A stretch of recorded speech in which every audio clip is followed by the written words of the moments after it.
tarde, senhora presidente. Bem, a questão aqui é única e exclusivamente se houve um acordo extrajudicial para o pagamento das taxas condominiais vencidas. O valor das taxas cobradas totalizavam, na época, o valor de R$ 13.234,42.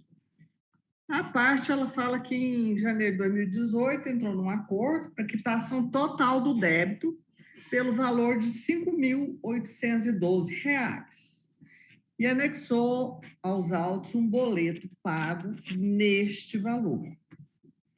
Ocorre que não, o juiz determinou que fosse juntado o acordo extrajudicial e a apelante, embora tenha sido intimada para a comprovação da autocomposição, ela só juntou o boleto e como comprovante de pagamento apresentado. Então, a gente não sabe, na verdade, se esse boleto é parte do pagamento ou não, se houve o acordo ou não, de forma que eu conheça e desprovejo o recurso. Pois não. Quando o voto do eminente doutor Rony? Acompanhe, desembargadora. Também eu voto com a eminente relatora, proclamo o resultado da apelação civil conhecida e desprovida, a unanimidade de votos nos termos do voto da relatora. Obrigada, doutor. Número 18 é da relatoria de Vossa Excelência, desembargadora Beatriz. Obrigada. Um agravo interno na apelação civil 50.55.341.09, agravante Luzia Bianca Panatieri, advogado doutor André Luiz Moreira Silva, agravado Estado de Goiás, advogado doutor Fernando Yunes. O agravante pede a sustentação oral, desembargadora Beatriz, o André Luiz. Doutor André, Vossa Excelência dispõe do prazo de 5 minutos para sua sustentação oral. Apenas 5 minutos, seja bastante objetivo. Vossa Excelência tem a palavra. Não querendo ser grosseiro e também entendendo o prazo de que dispõe, sobretudo a necessidade, o tamanho e a extensão da pauta, cumprimento a todos os presentes na pessoa de Vossa Excelência, ilustre embargadora presidente, e já faço a análise do mérito deste agravo regimental em recurso de apelação. Pois bem, a Luzia, ela se submeteu à prova discursiva do concurso para agente de segurança penitenciária do Estado de Goiás e, de posse do resultado, ela obteve a nota 2,5 dos 20 pontos possíveis. Então, suspeitando dos critérios de avaliação dessa prova, ela submeteu a prova a uma análise técnica de um especialista em provas de português e provas discursivas, e, de posse deste documento, ela apresentou o recurso à banca examinadora. E aí, Excelência, a gente entra no ponto frugal do mérito dessa questão. O recurso administrativo, ele foi julgado pela Coordenadoria Pedagógica do IADES, que é a mesma pessoa responsável pela elaboração das questões. Acontece que isso é vedado pela Lei 19.587, no seu artigo 68, parágrafo 3º. Então, houve aqui uma violação da nossa lei goiana dos concursos públicos, na medida em que é impositivo o julgamento por pessoa distinta daquela responsável pela elaboração da prova, e não foi isso que aconteceu no presente caso. E, com base nisso, a agravante, ela ajuizou esta ação pedindo a anulação desse ato administrativo em função da violação da lei dos concursos públicos. E trouxe também, com recurso argumentativo, a arbitrariedade consumada na inexistência de fundamentação técnica a respeito das questões. Enquanto a autora ela apresentou um recurso técnico, a resposta feita por quem elaborou a prova, diga-se de passagem, não observou conteúdo técnico, não observou doutrina sobre o caso, como observado o recurso interposto por ela. E assim, sobreveio a sentença, reconhecendo que havia sim o direito de interpor o recurso. No entanto, a sentença não examinou essa questão relativa à violação da lei dos concursos públicos. Aqui, em especial, artigo 68, parágrafos 3º, 2º e 1º. E eu não adentro a critério de correção de prova, porque isso nós bem sabemos da jurisprudência desse tribunal excepcional em relação a isso. É vedada a análise de critério de correção de prova.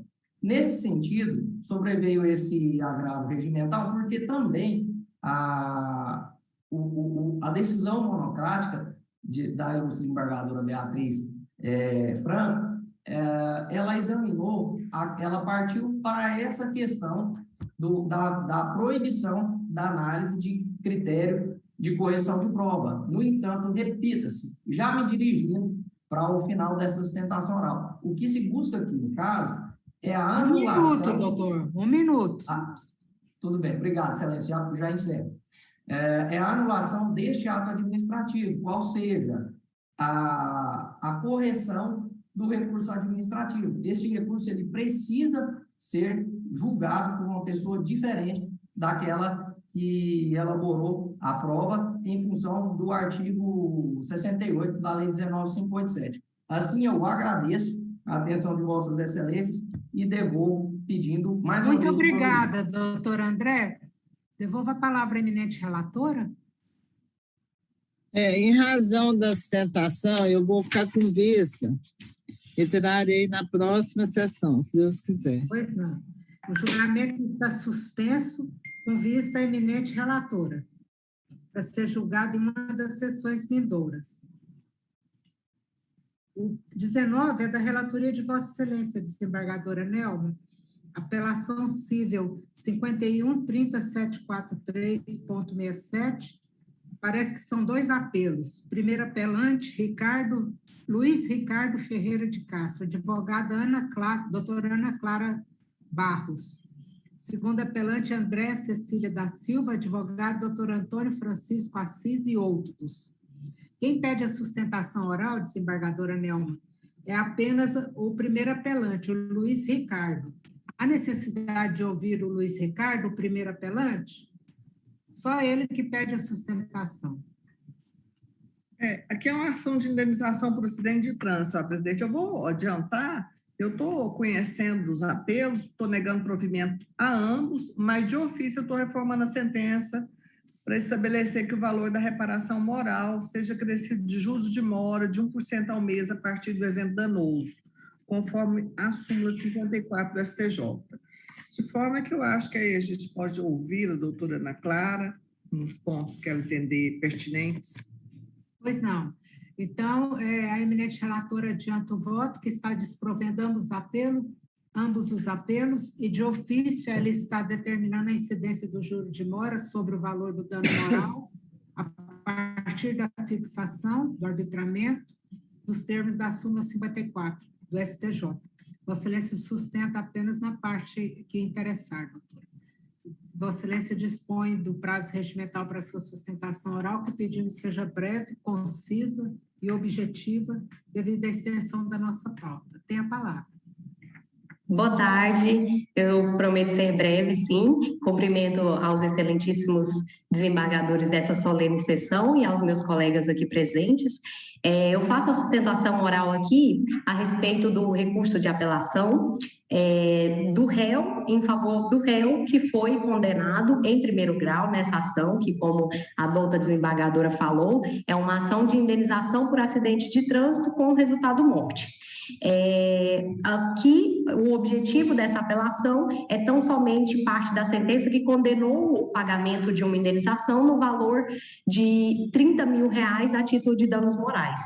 Muito embora se compreenda que há esse reconhecimento pela responsabilidade civil em um caso como este, nós entendemos que a resposta do juiz singular, ela não é adequada, dadas as circunstâncias fáticas que eu gostaria que Vossas Excelências observassem a respeito do evento. Aqui nós estamos tratando de um caso que não houve qualquer imprudência por parte do requerido. Ele não estava em alta velocidade, não estava alcoolizado, não estava fazendo manobras indevidas quando ele conduzia o seu veículo, nada disso. Ele estava saindo do seu trabalho no seu horário de almoço, enquanto a vítima estava estacionada, montada na motocicleta, logo na esquina, em que em seguida tem-se uma rotatória.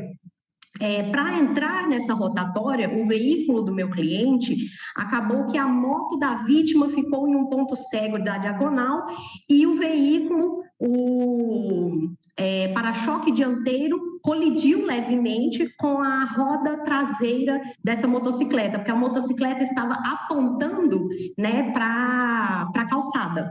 E aí não foi atingida a vítima tão somente caiu da altura da moto para o chão.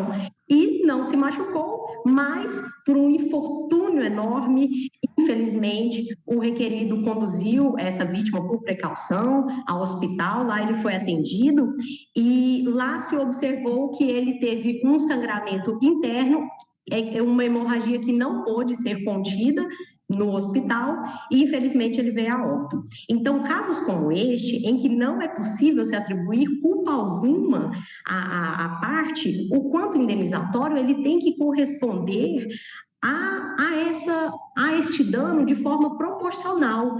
Por isso, nós entendemos que o valor da indenização mais adequado como resposta a esse caso, seria o valor de R$20 mil, e não o de 30, que foi fixado lá pelo juízo de piso.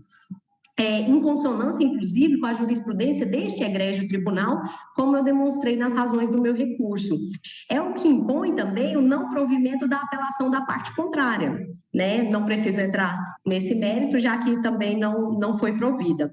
Mas, excelências, aqui nós estamos falando de uma pessoa, meu cliente, que até poucos meses atrás estava desempregado, dependendo de seguro-desemprego, conseguiu ser reinserido no mercado de trabalho agora, mas como auxiliar de mecânico, recebendo um salário mínimo, e essa indenização já é deveras impagável para ele, para alguém que sofre, né, diariamente aí com a dor desse evento, que é um evento praticamente do acaso, né, que qualquer motorista está sujeito a passar. E, além desse ponto específico, eu chamo a atenção de Vossas Excelências para um caso de omissão que nós temos na sentença recorrida, porque teve um pedido do requerido que não foi observado pelo juízo de primeiro grau, que é o de aplicação da súmula 246 do STJ, súmula que afirma taxativamente o valor do seguro obrigatório deve ser deduzido da indenização judicialmente fixada. E isso é necessário de que seja observado, inclusive porque essa súmula foi recepcionada em outros julgados por esta quarta Câmara, como se vê em precedente jurisprudencial que eu citei na minha apelação. E por que esse abatimento do DPVAT sobre a indenização judicial? Para que se cumpra com a real finalidade da responsabilidade civil, que é ressarcir integralmente uma lesão sofrida e não fazer com que a vítima tenha algum tipo de ganho patrimonial com o recebimento de indenizações em duplicidade, já que elas são da mesma natureza, né, que é natureza civil. Então, assim, sem mais delongas em respeito à pauta que nós temos hoje, eu agradeço pela atenção dispensada a mim. Obrigada, e peço pelo provimento do meu recurso. Obrigada. Devolvo a palavra à eminente relatora.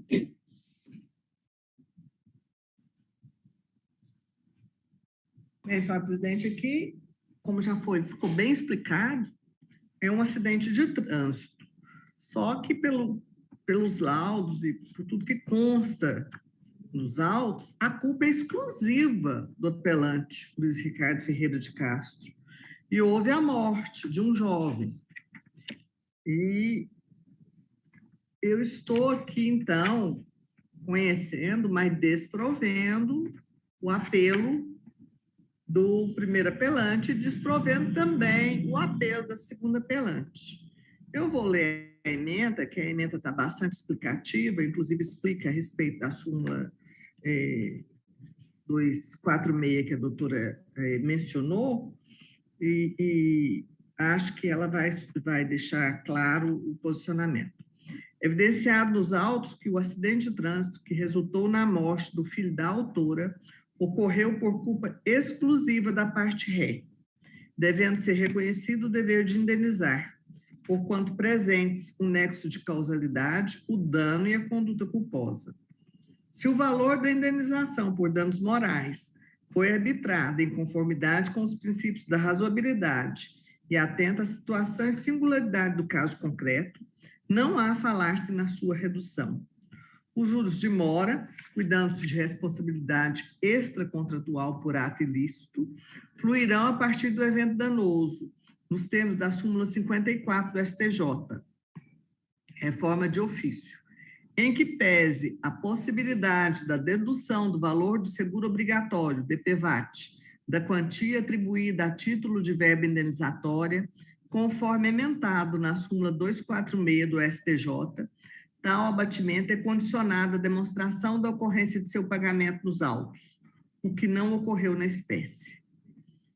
Tem-se que a autora não se desincumbiu satisfatoriamente de comprovar que era dependente econômica de seu falecido filho, maior de idade, de modo que não há como prosperar o pleito de pensão.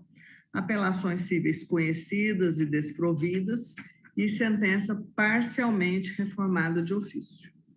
Pois não. Como voto o eminente doutor Rony? Meus votos, desembargador. Também eu voto com a eminente relatora, proclamo o resultado, apelações cíveis conhecidas e desprovidas, a unanimidade de votos nos termos do voto da relatora, sentença corrigida de ofício. Obrigada, doutora Ana. O número 20 é da relatoria de Vossa Excelência, doutor Rony. Apelação cível 524-9983.16, apelante Selga Distribuição, advogado Dr. Paulo Roberto Martins e outros, apelado Ivan Marques, advogado mesmo. Ivan Marques está online conosco, doutor Ivan Marques? Com licença, excelência. Eu tenho esse estabelecimento nos autos. Tá bom, doutora, ok. Há necessidade de ouvir o apelado, Ivan Marques? Sim. Pois não. Vossa Excelência dispõe do prazo regimental para sua sustentação oral, que pedimos seja breve, objetiva, concisa, doutor. Vossa Excelência tem a palavra. Muito obrigada. Primeiramente, eu gostaria de cumprimentar todos os desembargadores, os membros do Ministério Público e os colegas advogados presentes. Bom, nesse caso, o apelado, ele é proprietário da Fazenda Fundão, que fica localizado no município de Colinas do Sul. Em 2008, ele solicitou administrativamente a instalação de uma rede elétrica em sua fazenda. Porém, até a presente data, não houve essa ligação. São mais de 14 anos sem energia na fazenda. Isso tem gerado inúmeros problemas para o apelado. Por exemplo, ele não conseguiu encontrar uma pessoa, algum funcionário para trabalhar na fazenda. Por quê? A maioria dos funcionários tem filhos em idade escolar. Ainda mais nessa época de pandemia, em que as aulas estavam sendo online, as crianças precisavam da internet para estudar. Além disso, tem 2 anos que foi interposta a presente ação e foi deferido o pedido de tutela antecipada, determinando que a empresa ré procedesse à instalação da rede elétrica sob pena de multa diária, o que não foi feito até o presente momento. Ou seja, eles preferem que pagar a multa diária a fazer a instalação. Pois bem, a concessionária requerida, ela manifestou no evento 17, 42, 45 e 52. E em nenhum momento foi requerida a intervenção do Ministério Público no processo, ou até mesmo a produção de provas periciais. Somente após a aprovação da sentença que foi desfavorável a ela, que ela interpôs a apelação, apontando a necessidade da intervenção do Ministério Público e ainda alegando, né, que pretendia produzir provas periciais. Só que em sua contestação, a requerente especifica a prova apenas documental.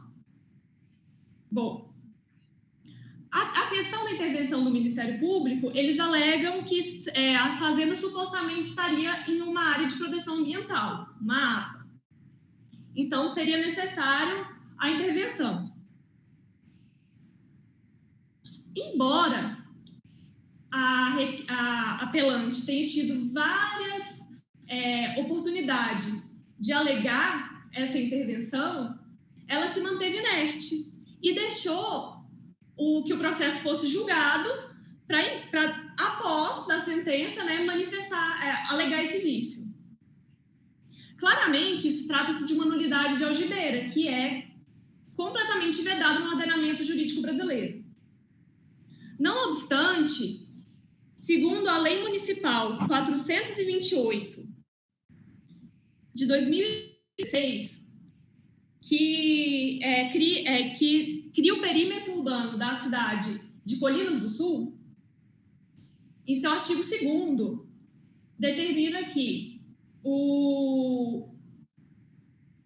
em um raio de 5 quilômetros de um ponto central da cidade, que seria o coreto da cidade, seria a área urbana, essa área de perímetro urbano. E a fazenda fica nessa área.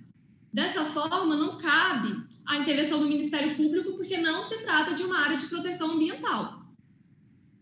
Por fim, vale dizer que em nenhum momento a apelante comprovou que a instalação de rede elétrica geraria algum dano ao meio ambiente.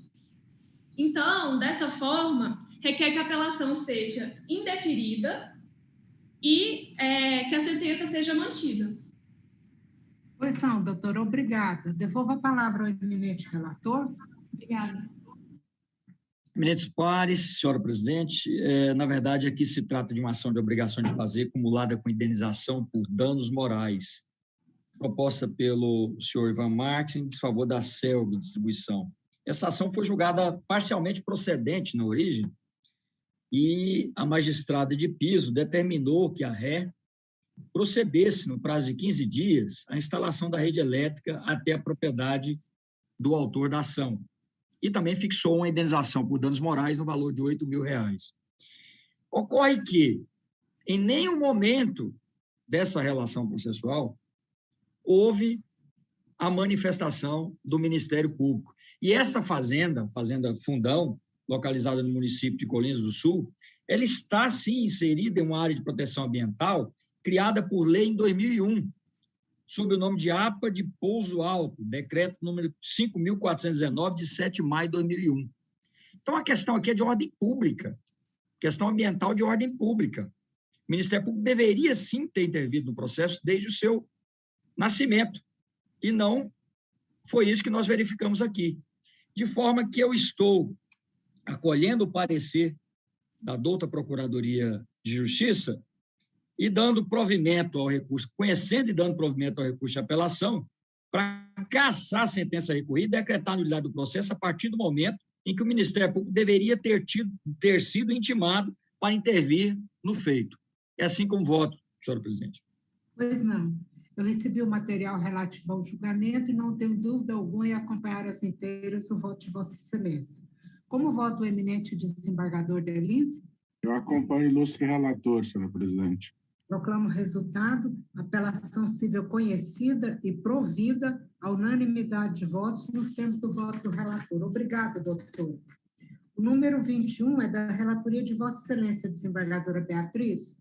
Apelação civil 561-0644-19, parece que são 2 apelos.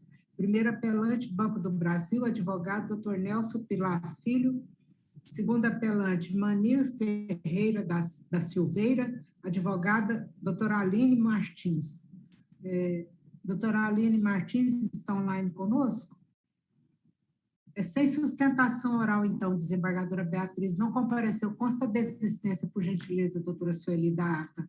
Tem a palavra, eminente relatora. Excelência, desculpa. Peraí, Simara. Peraí, parece que eu escutei uma voz.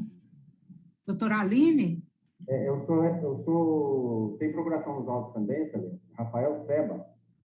Desculpe. O senhor, pois é, Vossa Excelência vai sustentar a favor de quem? Apelante. Do Banco do Brasil? Ou do segundo apelante, Manir? Segundo apelante, Manir, Ferreira da Silveira. Manir, tá certo. Há necessidade de ouvir o segundo apelante, Manir? Desembargadora Beatriz. Estamos sem, Vossa Excelência está sem áudio, sem som. Sim, vamos ouvir. Vossa Excelência dispõe do prazo regimental para sua sustentação oral, que pedindo seja concisa, objetiva. Doutor Rafael, tem a palavra. Devido à extensão da nossa pauta. Obrigado, Excelência. Excelência, é uma ação um tanto quanto simples, mas ao mesmo tempo complicada, porque envolve questões de fato e de direito ao mesmo tempo. A senhora me ouve bem? Estamos ouvindo. Em meados do ano passado, o financiado, o consumidor, tomou conhecimento de uma ação de busca e apreensão contra um veículo seu, que era financiado junto à apelada. Ele tomou conhecimento dessa ação e achou estranho, porque já tinha feito o pagamento das prestações do contrato. O banco, posteriormente ao pagamento das contraprestações, o banco ajuizou uma ação de busca e apreensão do veículo, onde conseguiu uma liminar de busca e apreensão. Desculpa, houve alguma observação? Não, pode continuar, doutor. Ele havia pago antecipadamente as prestações de 1 a 12. A objeto da ação eram as parcelas de 1 a 12. E ele havia pago essas parcelas de 1 a 12. Então, nós entramos com a contestação em tempo hábil, explicando essa questão, que o pagamento já havia sido feito antecipadamente, que o banco havia errado na prestação do seu serviço, porque a ação era indevida, porque já não havia mais amora contratual. E juntei aos autos os comprovantes de pagamento. O juízo singular, ao contrário do que se imaginava, em vez de extinguir o feito, que era o que se esperava, ele determinou a oitiva do banco com relação àquela documentação que nós anexamos aos autos, em sede de contestação. O banco compareceu aos autos, confirmando no evento, na impugnação à contestação, no evento 12, o banco comparece nos autos confirmando, Excelência, que as parcelas realmente estavam pagas. As parcelas de 1 a 12, que era o objeto da ação, estavam pagas. Mas terminou a frase dizendo, mas ainda existem parcelas pendentes. Só que essas parcelas pendentes que o banco se refere não é objeto da ação. Ele usou um jogo de palavras para confundir o juízo e realmente confundiu. Porque o juízo entendeu que houve pagamento superveniente da obrigação. Não existiu isso nos autos. Desde a contestação, o consumidor vem afirmando, em todas as letras, que as prestações de 1 a 12 estavam liquidadas e juntou provas. O banco comparece nos autos, confirmando e confessando o pagamento dessas parcelas. No ato contínuo, não houve a extinção do processo, o juízo singular não determinou a extinção do feito, como se esperava também, porque, embora o banco tenha confessado que o objeto da ação estava liquidado no momento do ajuizamento feito, e está bem claro, o banco confessou que realmente estavam pagas as parcelas. Então, o banco errou na prestação de serviço grosseiramente. Mas nada disso foi observado pelo juiz singular. Em ato contínuo, excelências, em ato contínuo, o banco juntou um termo de acordo aos autos, onde o consumidor foi ludibriado a acreditar que na verdade, existiam vários contratos com o banco. O banco procurou o cliente administrativamente e ele pegou e assinou um termo de acordo. Só que esse termo de acordo, as partes, no pedido de homologação, o banco pediu unilateralmente a homologação do acordo. Os procuradores do consumidor não anuíram com o pedido de homologação. Então, na decisão de mérito, a juíza singular, o juízo singular, entendeu, que eu também acho assim, que foi um entendimento completamente avesso ao que tem nos autos, as informações do processo, porque a juíza singular entendeu que houve o pagamento superveniente da obrigação. Na verdade, esse pagamento superveniente não ocorreu. A juíza singular entendeu que houve o pagamento superveniente, mas não homologou. Ela entendeu pela não homologação do acordo. Por que ela não homologou? Porque ela entendeu que não houve anuência das partes. Acertadamente, a juíza singular não homologou, porque não houve anuência das partes. Mas entendeu, noutro equívoco, que houve pagamento superveniente da obrigação. Mas não houve pagamento superveniente da obrigação, o pagamento foi antecipado. O consumidor pagou antecipadamente as prestações. Então, não há que se falar em pagamento superveniente da obrigação. Se foi antecipado, está claro, está bem claro nos autos que o banco errou na prestação de serviço. O banco tinha plena consciência de que as prestações estavam pagas, que são objeto da ação, era a prestação de 1 a 12, e essas prestações estavam devidamente liquidadas. E o objeto do acordo que o banco juntou aos autos, sem a concordância das demais partes, não tinha nenhuma relação com o objeto da ação. Porque se as prestações foram pagas antecipadamente, de 1 a 12, do que se trata esse acordo? Que acordo é esse cujo objeto não tem nenhuma relação com o objeto da causa?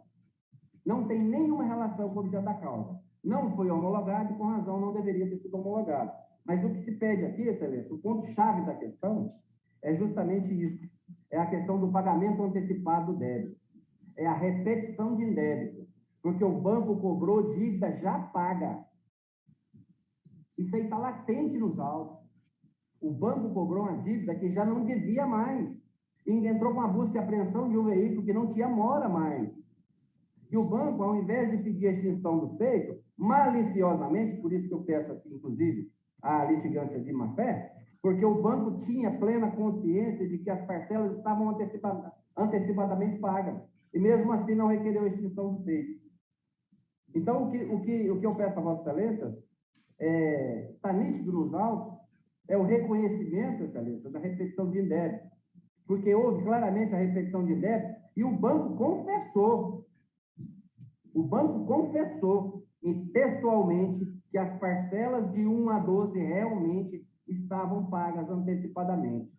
Foram pagas antecipadamente. Então, o que se pede é a questão do reconhecimento a Vossa Excelência da repetição de indébito, e havendo esse reconhecimento da repetição de indébito, os demais pedidos são acessórios, que é a inversão do ônus sucumbencial, a majoração do ônus sucumbencial, o reconhecimento da relação de consumo aqui descrita, porque o juízo singular, ele simplesmente ignorou toda a matéria de defesa, nada que foi alegado pela defesa foi considerado na decisão, sequer ventilado na decisão.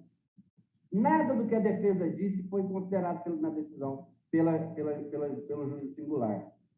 Nos parece, mais com todo respeito, Excelências, que é uma decisão extraída de outros autos. Então, o que eu peço a Vossas Excelências, reitero o apelo, o reconhecimento da repetição de indébito, que está latente aqui nos autos, bem claro. Basta verificar que está latente aqui a repetição de indébito. O banco ajuizou a ação com as prestações já pagas. O judiciário tem que se ater a essa questão, porque o banco simplesmente ignorou os apelos.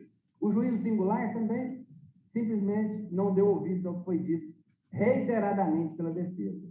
Então, reitero a Vossa Excelência o pedido contido no apelo para reconhecer a repetição de indébito, a inversão do ônus sucumbencial, o reconhecimento da relação de consumo à vida aqui nos autos, que o juiz singular também ignorou, e a condenação do banco ao pagamento das custas processuais. Muito obrigada, doutor Rafael. Devolvo a palavra à eminente relatora. Eu agradeço, Isabel. O problema é que ninguém quer pagar as custas e honorários, mas eu vou ficar com vista porque o advogado está assim, uma fala completamente distoante do que está aqui no processo. Eu vou ficar com vista e farei semana próxima, se Deus quiser. Pois não, o julgamento está suspenso com vista à eminente relatora para ser julgado em uma das sessões vindouras. Obrigada, doutor. O 22 é da relatoria de Vossa Excelência, doutor Rony. Apelação civil 55.44.505.85, apelante SPIP Empreendimentos, advogado doutor Leonardo Magalhães, apelado Lailton de Assis Rodrigues e outro, advogado doutora Renata Carvalho e outros. Quem pede a sustentação oral, doutor Rony, são os apelados, Lailton e outra. Há necessidade de ouvir os apelados? Não haverá necessidade, não. Pois não. Constaremos da ata a presença de Vossa Excelência, doutora Renata. Providencie, doutora Sueli. Tem a palavra, eminente relator. Aqui é aquela situação corriqueira de rescisão de contrato de compra e venda, com pedido de restituição de valores, a incorporadora queria reter 30% do valor e o juiz concedeu a retenção apenas de 10%. Então, a emenda ficou basicamente assim, é lícita a retenção entre 10% e 25% sobre os valores efetivamente pagos ante o desfazimento do negócio por culpa do promitente comprador. Se cada litigante for, em parte, vencedor e vencido, serão proporcionalmente distribuídos entre eles as despesas.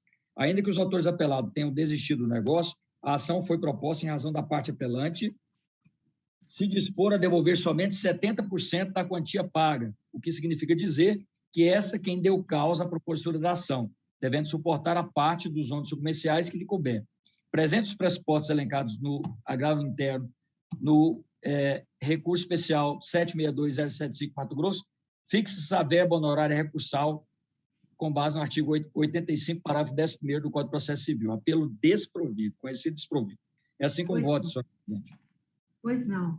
Eu recebi o material relativo ao julgamento e não tenho dúvida alguma em acompanhar Vossa Excelência. Colhe o voto do eminente desembargador Delintro. Eu também acompanho, senhor presidente. Proclamo o resultado da apelação civil conhecida e desprovida, unanimidade de votos nos termos do voto do relator. Obrigada. Nós concluímos a pauta do dia, vamos à pauta adiada. O primeiro deles é da relatoria de Vossa Excelência, desembargadora Beatriz, é a apelação civil 46.01.37.73. São 2 apelos, me parece. Vossa Excelência vai julgar? Sim, senhora. Tem pedido de sustentação oral, Sueli, ou não? De ambas as partes, desembargadora. Ambas as partes. Fábio, o adiamento foi por pedido dos advogados. Pois não. César Augusto Ceroni, advogado Fábio Fayad, segundo apelante Pedro Ceroni e outros, advogado Dr. Rafael Lara Martins. Dr. Rafael Lara está online conosco? Quem vai fazer a sustentação, Excelência, sou eu, sobre estabelecimento nos autos. Vossa Excelência tem procuração nos autos? Sim. Tem procuração? Sim. Pois não. Doutor Fábio já está online conosco. Vossa Excelência dispõe do prazo regimental para sua sustentação oral, que pedimos seja concisa e objetiva, doutor, devido à extensão da pauta. Tem a palavra. Boa tarde, seja bem-vindo. Boa tarde. Eu saúdo a todos os presentes, na pessoa da excelentíssima presidente, desembargadora Elizabeth Maria da Silva, e da eminente relatora, desembargadora Beatriz Figueiredo Franco. É sempre bom retornar aqui e poder acompanhar esse nível altíssimo dos debates aqui estabelecidos. Pois bem, em apertada síntese, trata-se, na origem, de ação indenizatória tem por finalidade a reparação dos danos sofridos pelo senhor César Senoni por ocasião de injusta e grave agressão que sofreu no interior do Hospital São Francisco por parte de seu diretor-geral, o senhor Hugo Filho, e de seus filhos Pedro, Rodrigo e Hugo Neto. Lesões corporais sofridas no tórax, braço, glúteo, coxa, lombar e mãos, que, conforme laudos médicos do IML, foram consideradas graves, já que promoveu a incapacitação do senhor César por mais de 30 dias. E é preciso mencionar que as agressões perpetradas chegaram às beiras da tortura, já que o senhor César, além de surrado por 4 homens, foi algemado pelos réus para impossibilitar qualquer reação e para que pudessem intensificar os ataques, que incluíram até mesmo a utilização de aparelho de choque. Veja que os diversos relatórios médicos constantes dos autos, de médicos especialistas, comprovam que a utilização das algemas, de tão brutal, causou traumas que ocasionaram redução da força das mãos do senhor César e, assim, a incapacidade para suas ocupações. E isso é tão grave, tão ofensivo ao basilar e fundamental princípio da dignidade da pessoa humana, que mesmo aos agentes públicos, no caso da prisão, como é amplamente sabido, só é lícito o uso de algemas em casos excepcionais e ainda sob justificativa por escrito. E, não obstante, mesmo diante de todas as provas, que em nenhum momento deixam dúvidas, foram os pedidos do apelante julgados improcedentes sob a fundamentação de que inexiste ilícito indenizável, pois as agressões teriam sido recíprocas. Vejam bem, o magistrado de piso caracterizou o ocorrido como picuinhas de família, chegando a dizer que tais fatos deveriam ser resolvidos apenas no seio familiar, ignorando completamente a brutalidade com que o senhor César foi surrado e torturado pelos réus. Isso, mesmo ficando claro pelos documentos e até pelas testemunhas, que a tônica da briga foi a não autorização para o senhor César operar paciente seu nas dependências do Hospital São Francisco, como sempre fazia. E ainda que não fosse, inexiste briga familiar capaz de justificar os absurdos sofridos pelo senhor César. Pensamento diverso faz com que qualquer pessoa que possua rivalidade com um familiar esteja autorizada a agredi-lo, torturá-lo sem ser repreendido. E por mais absurdo que pareça, esse foi o raciocínio empregado na sentença atacada. E tal argumento foi construído com base unicamente nos fatos completamente distorcidos e trazidos nos autos pelos réus, sobretudo relacionados a outras ações, com um objetivo único de desviar o foco do que interessa.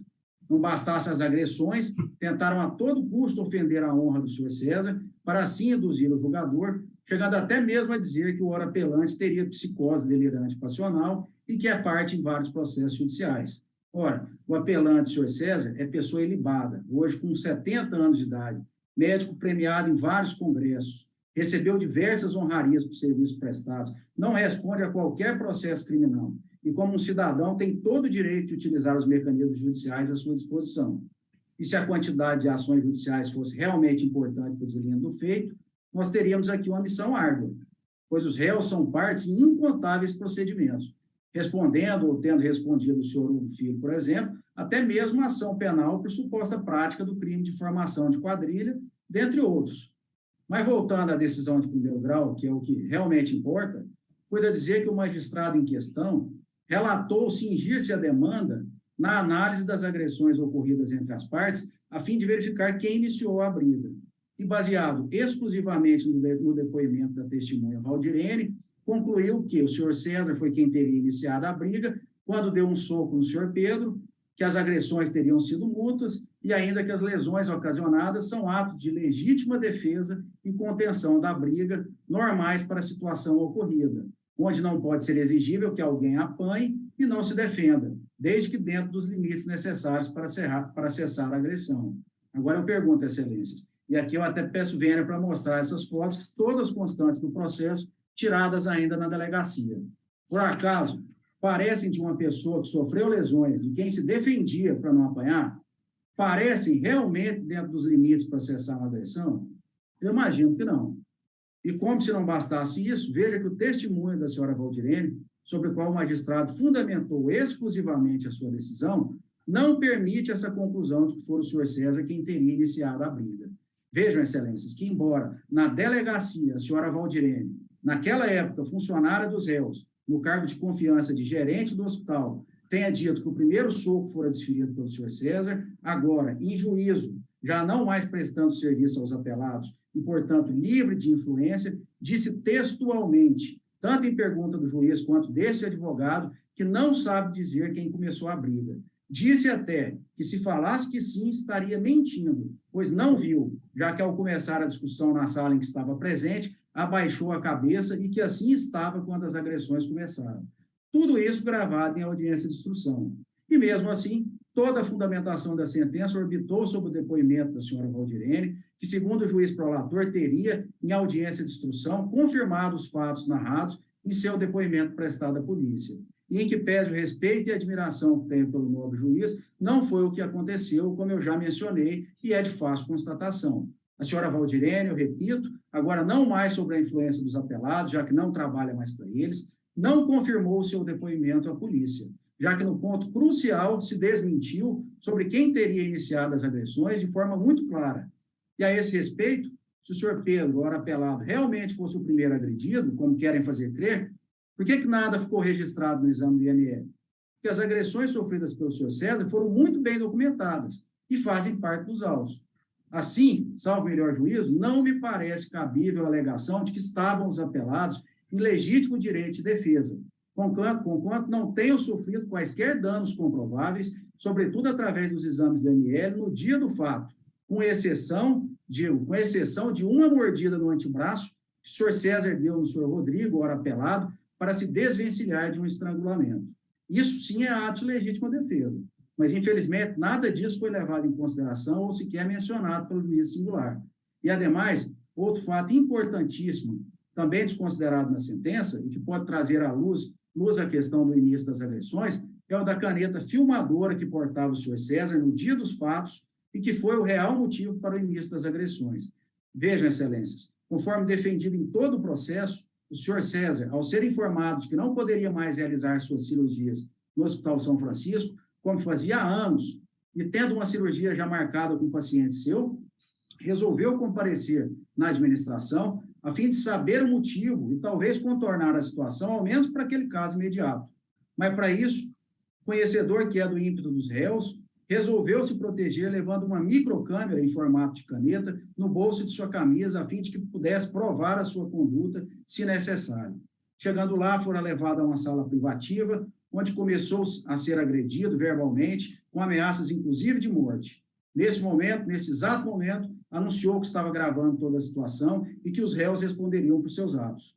E foi isso que realmente deu origem às injustas agressões, pois ao se verem em uma situação adversa e com o receio das consequências, avançaram sobre o senhor César para tomar a caneta filmadora e agredi-lo, enquanto ele gritava por socorro, temendo pela própria vida, conforme dito pelo próprio apelado, senhor Hugo Filho, em audiência, que eu peço licença para mencionar.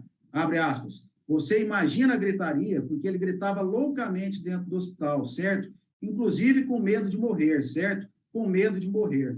Fecho aspas. Questiono, excelências. Isso parece com um cenário de agressões recíprocas? Aliás, existe a possibilidade de agressão recíproca, tendo de um lado um idoso de quase 70 anos à época e de outro lado 4 adultos, sendo 3 deles jovens e experts em artes marciais?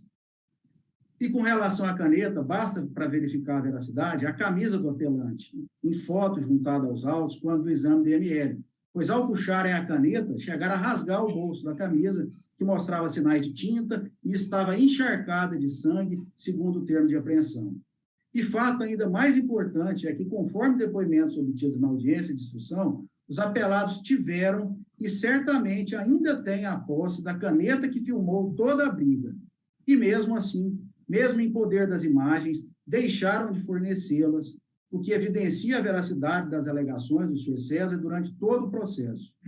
Corrobora ainda a questão das provas, a alegação em delegacia de um dos apelados, o senhor Pedro, de que toda a situação teria sido gravada pelo sistema de filmagem do hospital. Entretanto, em sentido contrário, foram informados nos autos a inexistência de filmagens do acontecido. Chegou até mesmo o senhor Hugo, ora apelado, a dizer em audiência de instrução que existem câmeras do circuito interno do hospital no local dos fatos. Mas que palavras dele? Tem câmeras lá, só que, por incrível que pareça, no dia não estavam funcionando. Ora, excelências, não parece crível a alegação dos apelados. Agora, se realmente as câmeras não estavam funcionando, situação ainda mais grave se manifesta, pois dá indícios graves de que foram desligadas de maneira premeditada, pois já tinham a intenção de cometer as barbaridades praticadas contra o senhor César. Agora, fato em conteste é que se a verdade realmente interessasse aos réus, teriam as imagens, tanto da caneta filmadora quanto do circuito interno do hospital, sido apresentadas, o que evidencia não ter sido o senhor César quem iniciou as agressões. E, infelizmente, nada disso foi sequer mencionado na sentença recorrida, mesmo capaz de infirmar a conclusão adotada pelo julgador nos moldes do artigo 489 do CPC. Enfim, deixou a sentença de enfrentar diversos argumentos, vários argumentos importantes, que teriam o condão de 3 minutos e meio. Modificar o deslindo do feito em uma verdadeira ausência de fundamentação. Até mesmo alegações como a de intempestividade da peça contestatória do pedido reconvencional não foram cotejadas pelo juiz de piso, o que certamente influenciaria no deslindo do feito. E caminhado por fim, excelências, conforme já mencionado, a sentença ora recorrida teve como decisão a improcedência sobre a argumentação de que a briga se deu em função de atritos familiares. E é totalmente aceitável que o judiciário não seja provocado para satisfazer situações frustrantes que advenham do âmbito familiar. Todavia, apesar das partes envolvidas possuírem sim uma ligação sanguínea, a situação concreta extrapola esse contexto, à vista que recai sobre o âmbito profissional do senhor César, que ficou completamente desmoralizado com todo o ocorrido. Houve sim uma ilicitude, e o fato de que os requeridos são familiares... 3 minutos, doutor. É mero detalhe. Não se pode cogitar que apenas mereça reparação condutas havidas por estranhos, ou então nós vamos ter um perigoso precedente, que inclusive, muito provavelmente, tem até influenciado acontecimentos posteriores, como divulgado em praticamente todas as mídias goianas, ocorrido no dia 5 de fevereiro desse ano, onde o senhor Nelson Gillet, médico do Hospital São Francisco, e cunhado, tio dos ora apelados, foi vítima de agressão, assim como a sua filha, a senhora Elisa Frota, sobrinha prima dos apelados, dentro do próprio hospital. E outro fato que merece especial atenção é a alegação do senhor Nelson, constante dos autos, por onde ele alega que o hospital possui câmeras de monitoramento, mas que, porém, ao requisitar as imagens, foi informado pela administração de que as câmeras não estavam em funcionamento naquele dia. Exatamente como no caso em tela. Utilizam do mesmo modus operandi, com a certeza da impunidade, eis que são todos parentes. E é sob esse prisma que a sentença de improcedência não pode ser mantida, sob pena de fomentar essa sensação de impunidade diante das condutas reiteradamente praticadas pelos apelados. Dito isso, pugno ao apelante, senhor César, pelo conhecimento e provimento do seu recurso de apelação. Muito obrigado, doutor Fábio. Passa a palavra à doutora Nicole. Vossa Excelência dispõe do prazo regimental para sua sustentação oral. Pedimos que seja concisa e objetiva, né, sem devaneios, e Vossa Excelência tem a palavra. Excelências, passo diretamente para o teor da minha sustentação, cumprimento a todos que estão presentes e aqueles que assistem essa sustentação de maneira remota, e gostaria de chamar a atenção para o primeiro ponto. Estamos tratando de um processo em fase recursal. Todos os argumentos trazidos aqui se tratam da apuração de fato, e de maneira inadequada, o que nós escutamos e o que nós vimos nas peças recursais justamente se trata de elementos relacionados à convicção do juiz que foi feita baseado nos elementos apresentados no processo no momento da produção de provas. Não temos aqui qualquer elemento processual, não temos matéria recursal para tratar nesse processo, considerando que o nosso processo civil adota como regra etapas, inclusive para a produção de provas. Se há questionamentos sobre a existência ou não de determinada prova, que isso tivesse sido realizado no momento oportuno. Caso contrário, tratamos aqui de preclusão consumativa com relação à produção dessa prova. É preciso informar, e talvez não fosse informação que viesse a ser tratada nessa sustentação, mas é preciso reiterar, diante dos argumentos tratados pelo patrono da parte contrária, que a parte autora possui mais de 60 processos arquivados e ativos 20 processos. O autor utiliza o judiciário como ferramenta para, no mínimo, importunar pessoas, na maioria das vezes, que estão no seio familiar, justamente na certeza de que essas demandas não ocasionarão a ele um prejuízo considerando o elo familiar das pessoas que ele demanda contra. Me causa estarrecimento ter que tratar desse tipo de matéria em uma corte que deveria tratar tão somente de matérias que cabem na discussão sobre recursos. Tratando sobre matérias que cabem na discussão sobre recursos, é preciso mencionar o motivo do nosso apelo, que é justamente a aferição do quanto relacionado ao arbitramento dos honorários de sucumbência, porque o autor continua reiteradamente demandando justamente por não ter uma reprimenda à altura. Com relação aos fatos que foram trazidos na sustentação oral, e até para que não exista mais delongas e não exista mais perda de tempo por parte do judiciário, se ocupando de relações que não deveriam ser tratadas pelo Poder Judiciário, é preciso pontuar somente um pequeno detalhe. Esse tipo de ação só existe pela insistência do autor em realizar um procedimento que, na verdade, é só um subterfúgio.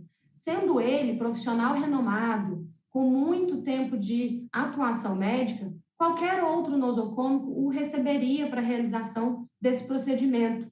O caso em tela se trata, sim, de uma desnecessária discussão em um grupo particular e familiar que não deveria ser tratado como matéria de qualquer tipo de ação judicial. E, para fechar as sustentações e as minhas razões, existem 3 elementos muito simples e, ao mesmo tempo, muito complexos, que são os elementos que tratam justamente dos requisitos para indenização: fato, nexo causal e dano. Não houve qualquer comprovação de fato, nexo causal e, principalmente, de dano passível de indenização. Ainda que houvesse, infelizmente, em decorrência do fato que aconteceu, da briga que aconteceu entre familiares, qualquer tipo de lesão, essa lesão é absolutamente insignificante. E eu não vou gastar o tempo de Vossas Excelências levantando qualquer tipo de imagem em uma sustentação oral, porque aqui não é espaço para a produção de provas. Aqui é espaço para discussão de matéria processual em sede de recurso.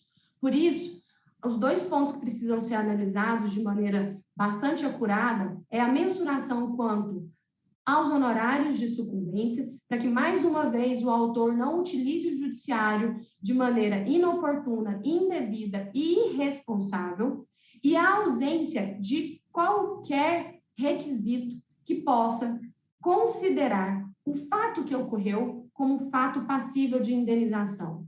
Fato, nexo causal e dano. Não tratamos de uma demanda que consiga preencher esses requisitos. São essas razões dos meus apelos.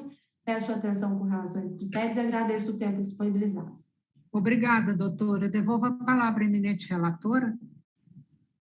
Então, aqui nós estamos em ação de reparação de danos proposta pelo primeiro apelante, César Augusto Cerone, e os autos contam que apelante e apelante se reuniram dentro de uma sala administrativa do Hospital São Francisco de Assis para decidirem se o doutor César Augusto Cerone continuaria a realizar cirurgias lá na sala de cirurgia do hospital, no centro cirúrgico. E os autos contam também que houve que as desavenças aconteceram e houve lesões recíprocas, inclusive com lesões físicas e dizem todos, e morais, com provocações morais e físicas. O ora apelante primeiro pediu uma indenização moral, material e lucro cessante no importe de R$432 mil. O juiz, decidindo lá, ele acolheu o preliminar de legitimidade passiva do Hospital São Francisco, afastou os demais preliminares, julgou improcedente o pedido principal e improcedente a reconvenção, porque os outros reconviram, e também foi julgado improcedente. E ele fixou considerou sucumbente, condenou o pagamento de R$2.000 e também, em razão da sucumbência, R$2.000 pela sucumbência e R$10.000 para o primeiro apelante, em razão da improcedência dos pedidos do autor. Eu estou mantendo a decisão do juiz, a sentença, apenas alterando, dando provimento parcial ao segundo apelo para alterar a fixação dos honorários, que ao invés de R$2.000, estou passando, dizendo para pagamento entre 10% e 20% sobre o valor da condenação.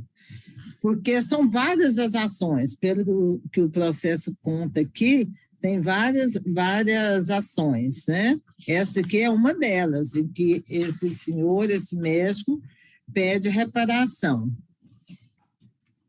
E está grande a emenda, mas, na verdade, o provimento parcial é apenas para transformar, não fixar em R$2.000 a sucumbência e passar, deixa eu ver aqui qual o valor, para 10% sobre o valor atualizado da causa. E a verba honorária lá do autor, que está sendo improvido recurso, passando para 12% sobre o valor também atualizado da causa, e não em valor determinado. É esse o meu voto. A emenda foi... A não ser que queiram que eu leia a emenda, porque os advogados estão presentes. Não há necessidade. Há necessidade, Vossa Excelência desembargadora Nelma, doutor Rony, a necessidade da leitura da emenda por parte da eminente relatora? Minha parte não, a emenda está muito clara. A emenda está clara para mim também. Eu recebi o material. Pois não. Pois não. Então, desembargadora Beatriz, ficou desprovido, né? O primeiro apelo, o segundo apelo, e o segundo parcialmente provido. Pois não. Como vota a eminente desembargadora Nelma? Eu acompanho a relatora. Pois não. Como vota o eminente doutor Rony? Da mesma forma, desembargador. Proclamo o resultado. Primeiro apelo conhecido e desprovido. Segundo apelo conhecido e parcialmente provido. Tudo a unanimidade de votos nos termos do voto da relatora. Muito obrigada, doutores. O número 2 continua adiado, né, desembargador Delinto? Sim, senhora presidente, a pedido do advogado, eu confirmei aqui. Isso. Pois não. Então, o número 2 da pauta adiada continua adiada a pedido do advogado da parte. Com esse julgamento, nós concluímos a pauta adiada. Pois não. Presidente. Pois eu estou vendo que no número 2 aqui estamos eu e a desembargadora Beatriz como juízas certas já, e eu quero alegar minha suspeição. Pois não. Desembargadora Beatriz, Vossa Excelência. Quem que é? Eu acabei de rasgar o papel aqui. O Jorge Cajuru contra o ex-governador Marconi Perillo. Ah, é pessoal, né? A ação. É ação pessoal? Parece que sim. Não, aí eu também não participo, não. Aí ele providencia. O motivo foi o íntimo, eu não participo. Inicialmente, eu pensei que seria uma questão de quórum por causa disso. Mas aí depois eu fui verificar, é porque o advogado deseja fazer sustentação e está viajando. Isso. Pois não. Obrigada, relator. Doutora Sueli, consta aí o pedido de dispensa de participação do julgamento da desembargadora Beatriz e da eminente desembargadora Nelma, por gentileza. Aí na próxima sessão já coloca os dois vogais que participaram do julgamento para conhecimento dos eminentes advogados. Pois não? Certinho. Pois não. Depois nós concluímos a pauta adiada. Alguém tem algum processo em mesa? Eu tenho apenas um embargo de declaração em mesa que está sendo rejeitado. Doutor Rony, Vossa Excelência Tem algum? Tem um Eu acho que desembargador. não, né? Do desembargador Delitro, desembargadora Beatriz, desembargadora Nelma? Nenhum, né? Então, agradecendo as bênçãos de Deus para os nossos trabalhos, eu declaro encerrada a presença